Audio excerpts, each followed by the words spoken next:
Good morning, everyone. Happy Tuesday. Today we are going to talk about making presentations and how to appropriately make presentations. So with presentations, I'm talking about a Google Slides presentation or a PowerPoint presentation.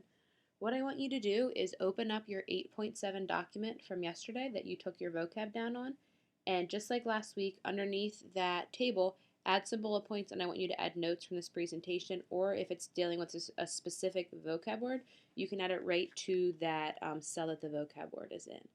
Okay, so making presentations. Okay, presentations, there's multiple purposes of presentations: to inform, to educate, and to persuade. Making presentations is an extremely important part of communicating with other people. You deliver presentations to your teachers, to other students. Eventually, you're going to have to present in the business world. No matter what type of career you go into, you're going to have to give some form of a presentation at some point of your life. It might be just to one person, it could be to 500 people in a large conference center, or thousands of people virtually over the web, possibly. Okay, there are many reasons, like I said, and purposes of presentations: to inform, educate, and persuade. All right. So audiences learn in many, many different ways, okay? Just like students learn in many different ways. Good presenters understand that people learn differently, okay? So when you're giving a presentation, you need to make sure that you're meeting all three different ways of learning. So we have seeing learning, which is visual, hearing, which is auditory, and doing, which is kinesthetic. Okay, so people learn differently, and people may learn the combination of the two, depending on what the subject matter is. Just with learning, for example, as in math, when I was a student, I needed to physically see the problem written down. I couldn't just hear it and know how to do it. And then I had to physically do the problem to further understand. Okay, so when giving a presentation, it's really important to do a balance of visual, auditory, and kinesthetic. I know kinesthetic could be hard depending on what type of presentation you are giving. Okay, good presenters add visual aids that will support what they're saying to help those visual learners. Okay. So PowerPoint is a great tool, just like Google Slides is a great tool, and it's widely used to present. You guys have also done Prezzies before, I'm sure, in school to do presentations. Okay, both PowerPoint and Slides use a slideshow format. Okay, you usually create one slide for one topic, and then you add some talking points underneath the topic on the slide. Okay, in PowerPoint or Google Slides, you can add pictures, photos, animations, music, video, all different kinds of sounds, right? So when you're doing a PowerPoint, it's important that you add different visual effects and make it visually appealing to the person or the people that you are presenting to. If you're looking at a presentation, it's a plain white slide with black text, it's going to be pretty boring. So you have to make sure that it's virtually appealing. Okay, here are some good rules for presentations, some basic tips. Okay, keep the slides simple, easy to read, state your purpose, add images to support, that could be graphs. When presenting, make sure that you're relaxed, talk slowly, okay, and don't read your slides because it's insulting to the audience. If the audience can read what's on your slide, you reading what's off your slide is going to be insulting to them. So you should have separate talking points that elaborate on what's on your slides. A general rule of thumb is a rule called the 7x7 rule. So when you are giving a presentation, your slide should be in bullet points, number one, but it should be no more than 7 bullet points. So you would have 1, 2, 3, 4, 5, 6, 7 bullet points, but not 8. And then each bullet point should be less than 7 words. Okay, so that's a general rule of thumb. That is called the 7x7 rule. Okay, using the right colors is going to be helpful when you're giving a presentation. Make sure it's important that you're using light text on a dark background and use dark backgrounds with a bright text. So here we have a light background with dark text. It's easy to read. If I change this text here to, let's say, fluorescent yellow, oops, wrong part there. Hold on, give me a second. That's not really easy to read on this light background. But if this background were to be, let's say, black, then it's easy to read. Okay, so you need to make sure that you're using a light color background with dark text and then dark background with bright or light text. And here's another example. Okay, so this is not very user friendly. Yes, you can read it, but this blue and this maroon kind of clash. Kind of looks like the old Phillies colors, honestly. But, whoopsie, sorry. Here, okay, you can see you can read the black better than the blue. Not great, but what's going to be good on this background is going to be this white here. All right.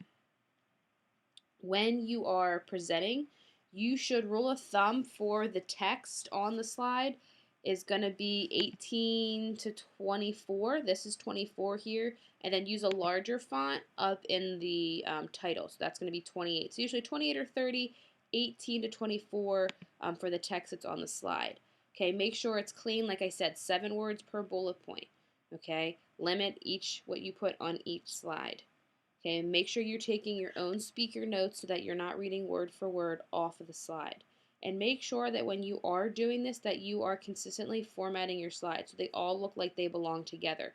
You shouldn't have some text up here, some text over here, text at the bottom. Make sure you are formatting them consistently. So let's check this slide out. Here's a couple examples. So this is a graphically organized slide. Okay, so you can create tables like this in PowerPoint or with Google Slides. This is much more user-friendly, easier to read, visually appealing. Okay, so this slide's about peripherals. So we have keyboard, mouse, mice, game controllers, right? So here we go. Let's click at this slide. This has the same information. Now look at this slide. Look at this one. Which is more visually appealing? Obviously this one is. So here, this slide has more information, but what you should be doing is the information that they have for each key point here, this should be in your speaker notes. Okay, you don't need to have this on the slide. You should have a slide that looks like this, and then in your presentation when you are speaking, you need to give the description of the keyboard, of mice, of game controllers. This is unnecessary, and when somebody sees a slide like this, they're going to get overwhelmed and then they're automatically kind of just going to shut off and snooze through the presentation. Okay, make sure your slides are visually appealing. Okay, when you are organizing your presentation, you need to make sure that you're organizing it effectively, okay? The flow of your presentation needs to be easy to follow. Okay, at the start, tell people what the purpose of the presentation is and what you want them to walk away from the presentation with, what you want them to know. Remember that different people understand material in different ways, just like we talked about. Some people learn visually, some people learn auditory, and some people learn by actually doing. Okay? When you are ending your presentation, make sure that you are to summarize what you want your people to know. Summarize your main points. So that way the last thing they hear is the main purpose of your presentation. Okay, it's okay to repeat information, all right, and make sure again you have a takeaway message, what you want people to leave your presentation remembering and knowing. Right, when you are done creating your presentation, make sure that you go through, make sure everything's in order, and that your slides are organized appropriately. When, like I said before, when you are communicating with presentations, make sure that, again, your slides are visually appealing. Add graphics, charts to your slide. Okay, the graphics and chart keep people interested. They reinforce your key message too, and they will help those people that learn visually. When you are creating slides, make sure that you're not cluttering them. So this slide here is way, way too cluttered. There's no reason that you need all 3 of these photos. One of these photos would do. Okay, so avoid clutter and don't use too many colors. This is way too much here. Stick with a consistent theme. Keep your background white, keep your text navy blue, but keep it all the way through your presentations. You don't need to use that many colors. It takes away and is distracting from your presentation. Okay, like we talked about earlier, avoid reading word for word from your slides and talking too fast. Okay, how you give your presentation is just as important as the information in your presentation. It's extremely, extremely important to relax, to be friendly, to talk slowly. Okay, if you look here at the 2 women in the photos, which one would you rather listen to? Okay, think to yourself. I'm going to go with this lady down here. Number 1, she's smiling and she's looking at the audience and she's writing stuff down for you. This one looks a little bit nervous and she has nothing to write down or to clarify. Okay? When you give your presentation, make sure to use your own words. Don't read off the slides. Don't use big words that you're not sure how to pronounce. Slow down, deep breaths, take pauses in between statements, okay? And make sure that you're answering the audience's questions. It's totally fine to ask at the end if the audience has any questions, all right? And it's okay to have a slide at the end of the presentations that's titled questions, because sometimes you may have a little bit of extra time, and then your audience can ask you questions to keep up with the presentation, right? Good presenters practice their presentation beforehand. You need to practice, at least practice to another person. If it's a situation where you don't have another person, it's okay to practice by yourself, but make sure you're comfortable with the information that is in your presentation. That will help you relax and feel comfortable in front of an audience when you're discussing your topic. Right, last but not least, the best presentations have all four of these points. Okay, they're simple, they're easy to read, they begin with a stated purpose, they include graphics, pictures, photos, other visual elements. Okay, and the speaker is confident and well rehearsed, well practiced. Okay, it's really, really important that you guys do practice your presentations beforehand. I can't beat that into your heads enough. Okay, and most importantly, make sure what you're saying supports what's on your slides.